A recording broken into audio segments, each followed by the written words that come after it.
want to do a video about basically just like moving around after SHTF, WORL, or S.A.L.U.T.E.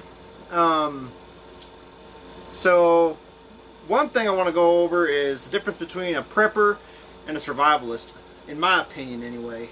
A prepper is somebody who, before say an SHTF event happens, they actively stockpile and they network, and they basically they prepare for something that might happen down the road. The problem with prepping, in my opinion, is it's hard to kind of nail down what kind of event might happen in the future. Whereas a survivalist is somebody who actively practices skills and in that way prepares.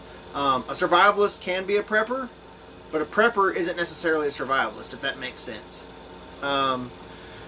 So next thing I want to go over is scavenging versus looting. In my opinion, they're two very different things. In my opinion, looting is something where people may take advantage of a bad situation, for example, riots, violent protests, something like that, as we've seen in a lot of the major cities in the United States over the last few years. People breaking into, Best Buy, Walmart, Target, stuff like that, stealing TVs, tennis shoes, and everything like that. Those aren't survival items. Those are not necessary to survive. Now, those may be items that they can sell in the future and make money on, and take that money to buy food and stuff to supplement whatever their income is. But I wouldn't necessarily say that looting is scavenging. Scavenging is something where folks are looking for gasoline, diesel fuel, canned food items, rope, knives, ammunition, guns, stuff like that, where if something's popped off, let's say you've run out of an item, you're actively looking for specific items that can aid in your survival at that particular time, during a time where there's no rule of law. So a lot of times I've talked to people in the past, and they say, oh, well, if SHTF happens, then I'm going to run to Walmart and get whatever I need, or I'm going to run to Academy or whatever. Something that y'all got to keep in mind is we've looked now at the worst apocalypse ever, 2020. You go to Academy or Walmart and some places like that, they're already stripped clean of ammunition. I worked at a hardware store that sold firearms up in Alaska, and while I was working there, Sandy Hook happened, and President Obama at the time, he got on national television and he said as long as he has a phone and a pen, he's going to do whatever he can to ban guns in America. And within an hour or two of us opening, we were completely cleaned out of all ammunition types. Most of our guns were cleaned out. There's a few bolt actions, a few lever actions left over, stuff like that. But by and large, most of the actual defense weapons were completely cleaned out. Now, of course, I have made a video on how to defend yourself and use a bolt action rifle in a SHTF event for defense. But regardless, I'm just saying that looting those particular stores for those items, you're gonna have a hard time. Excuse me, not looting, but scavenging. You may consider doing stuff like thinking about, if there's several weeks without rule of law, you may consider actually going to government buildings and scavenging for items, specifically like first aid items. Every single government building has first aid items. You can go to libraries and find defibrillators, for example. You can go to schools and you can find first aid kits in almost every single room. Now, they're not going to be trauma kits by any means, but you can make trauma items, for example, triangle bandages out of bed sheets. Another thing I want to go over is carrying weapons. So, a lot of folks, they sit there and say, well, I'm going to open carry my AR-15 or my shotgun or my AK or whatever while I'm out scavenging. I'm going to wear all this body armor. I'm going to wear my Kevlar helmet and all that stuff. And I have all those things. They're awesome. But what you may consider doing is actually trying to conceal carry as much as you can and not look like a threat. Because, for example, if you're scavenging or looting or whatever, and you walk into a particular neighborhood, there may be a security force there that's, over the last few weeks, dealt with some crazy stuff, and they've come to the conclusion where they'd rather shoot first and ask questions later. If they see some dude walking around in full battle rattle, that's a threat to them, and they may just pop you from 600 yards off. Whereas if you're dressed, in just a hoodie and you look non-threatening, I can actually carry quite a bit of stuff underneath this hoodie. This is what's called an LBE, load bearing equipment, and I've got extra mags for my AR that I may leave inside a vehicle. I've of course got my concealed carry. This is a full-size Glock 17. I've got an admin pouch here. Admin pouch is basically just a pouch that you can put just extra stuff in. For example, I've got pencils in here. I've got paper, and whenever I have paper inside my admin pouch, I always pair it with like a patch or something solid. That way I can actually stuff it in, and I don't take a whole lot of time trying to stuff that paper in. I just pull it in and out, in and out, in and out repeatedly. It's no problem. Also within this admin pouch, I have a bunch of stuff. I have earplugs, so if I'm about to get in a gunfight or something like that, I can quick jam those in. I've got knife sharpeners in here, multiple different types of knife sharpeners. I've got firearm lubricant. I've got a signal mirror right here. I painted the black OD green. I've got a fire kit in here. I've got extra grease, just again for more lubricant. I've got my spoon tool, which I have a video on this as well. I'll put the link for it in the comments. But basically, this is a spoon, as well as a screwdriver, can opener, stuff like that.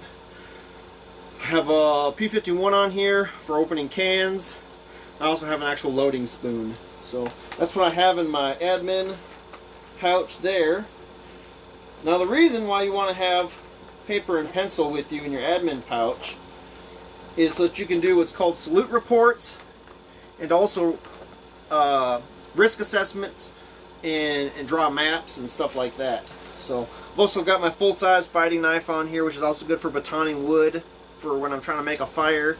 I usually have my IFAK right here on the back, but I took that off just recently just so I can make my IFAK video, which I'll also put a link in the comments. You can also, underneath a hoodie like this, carry like a camelback full of water. So that way you always have water on you. You can have a lot of tactical stuff on you underneath, say, a hoodie or a jacket, versus just putting a plate carrier on like this, which is a lot more bulky up here on the shoulders. Whereas if you're just driving around in a car or something like that, and somebody's looking at you through a windshield, they may see a hoodie like this rather than a plate carrier and a helmet and freak out and shoot at you. So anyways, for scouting, I'll put some pictures here next to me, but the first thing I want to go over is a S.A.L.U.T.E report. So this is something that's common in the U.S. Army anyway. I'm not sure about the other branches. But S.A.L.U.T.E stands for size, activity, location, unit, time, and equipment. Okay? So, first one, size. So, if you're out walking around and you come across a group of people and they're unknown to you, you write down what the size is. Is there 5 guys? Is there 10 guys? Is there 20 guys? 100 guys? Whatever. Next one is activity. What are they doing? Okay? So, if they're just camping, or setting up somewhere, or are they actively looting or scavenging themselves? Are they doing some pretty crazy things like kicking in people's doors and raping and pillaging and stuff like that? Location, you're going to write down where their location, where you saw this happening. Write down a unit. So if you do happen to know who they are, say they're marauders that you've seen in the past or whatever, you'll write down, okay, these are the known marauders. or a rogue military asset or something like that. T is gonna be, you're gonna write down what time you saw it, and then last thing is E is equipment. So what did you actively see them using or carrying? Were they wearing full battle rattle? Were they using vehicles? Were they using cars or motorcycles or four-wheelers? Do they have a full kitchen setup? Stuff like that. So that's what a salute report is. And then a hazard assessment, or risk assessment, I should say. And I'll show a picture of that here in just a minute. You're going to want to do this, especially once you've scouted something, and say, there's this magical Walmart that never got raided, which in all likelihood it will. So don't waste your time. Don't get shot in the parking lot over nothing inside the store. But you're going to want to write down a risk assessment to show your other fellow group members, whether that might be your wife and kids, whether that might be actual other survivalists and preppers that you're networked with. You're going to want to write all this stuff down and together form a risk assessment of, is it worth the risk to go get those items? Okay, so obviously on the left side you have multiple tiers, 1 through 4, so there's and then on the top side you're going to have the hazard probability. So say for example you're by yourself, and you're going to possibly go in a gunfight with, say, 5 guys to go steal their stuff. Okay, obviously that's a higher risk because you're just by yourself. However, if you have 5 guys and you're going to go against maybe 2 guys and they have chains and a bat, and y'all have AR-15s and shotguns and stuff like that, obviously the risk is not necessarily as high. There is a still possible risk if they, get tricky on you and start breaking femurs and stuff like that. But anyways, you're still going to want to write down that risk assessment and figure out, is this something that we want to do? You don't want to just necessarily just run in blind and start fighting people or stealing people's stuff. You're going to want to sit there and figure out, now, is this something that we can actually do? Are we capable of doing this? So anyways, last thing I want to go over is group SOPs and movement. So this is something that I talked to some of my group members about the other day. But just for example, from the standpoint of, you have a group and you have an established rally point, say a particular group member's house. Okay, if something happens, everybody's supposed to show up at this group member's house. That way there's not a whole bunch of cell phone traffic, or if cell phones are not even able to be used, everyone will show up at this location and hash stuff out. Okay, well, you may put in your group's SOPs meaning standard operating procedures, that whenever you have meetings of any kind, say you have 10 people in your group, you don't want 10 people just showing up at this person's house.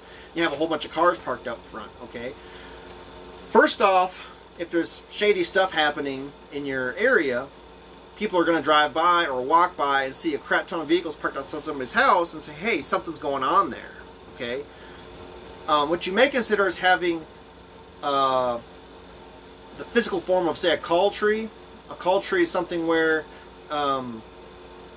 if, say, I'm a leader of a group or a coordinator of a group, and I may have 2 or 3 people that I'll send texts out to, okay, and say, hey, we're going to meet at this location. Okay, well, the 3 people that I called or texted or messaged or whatever, it's their responsibility to call 2 or 3 more people, 2 or 3 more, and it keeps on going out like that. That's called a call tree. Okay, you may have a physical form of that, where if I send a message out or whatever that everyone needs to show up, okay, the people, the outlying people, will show up to their, say, team leaders or squad leaders' house. Okay, so there's only 1 or 2 cars at that person's house, and they drive to the location that I specified, and everybody does that.